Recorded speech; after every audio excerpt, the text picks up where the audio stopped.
In the last few years, our tick population is getting progressively worse throughout the eastern parts of Australia. We find that majority of the ticks are going to be from Great Divide and east, but if you've got lots of wildlife around and lots of vegetation, especially here in Queensland around the Lantana, we seem to see lots of issues with the ticks. Now, ticks are, the tick we were talking about is the scrub paralysis tick, and what it does is it attaches to the animal to suck blood.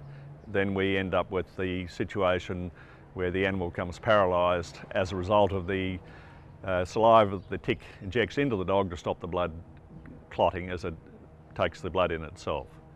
The tick has to attach for about 3.5 to 4 days before it will cause paralysis. So the first signs you'll see is maybe a little bit of change of voice, maybe a slight cough, and then a progressive loss of function in the hind legs, and that paralysis will ascend forward till they eventually become totally paralysed. So the signs you're going to watch for are initially paralysis, inspiratory effort, and possibly also some vomiting at that point. What we want to do is, if we're searching our animals every day, then we're going to pick up the ticks before they actually start to exert an effect. So because they're on for 3.5 to 4 days before they start to cause paralysis, if you're searching every day, you should find those ticks. Majority of the ticks are going to live in the front half of the body, so you need to search very carefully in the front half of the body, but of course they can be anywhere from the tip of the tail to the tip of the nose, so a very thorough search is extremely important. Now remember, the ticks not only affect dogs, they affect dogs, cats, also calves. Treated animals last year with paralysis from quite, 300 or 400 kilo animals with about 20 or 30 scrub ticks on them, cause paralysis. So it can, and foals. So any domestic animals and any farm animals can be affected if you're in a high tick area. At the end of the day, the aim of being on the farm is to run a highly productive unit.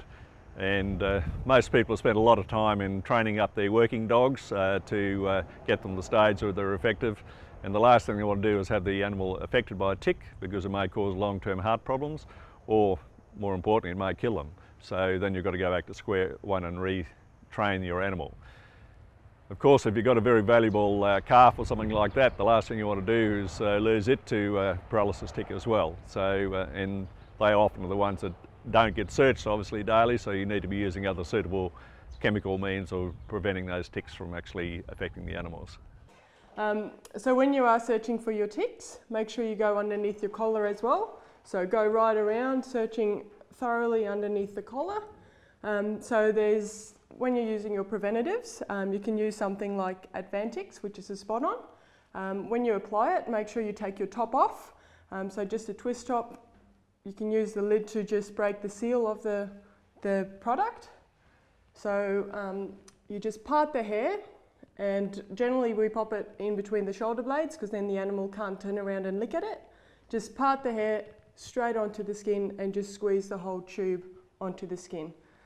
And try and avoid that area for about 24 to 48 hours just for it to dry and absorb into the skin.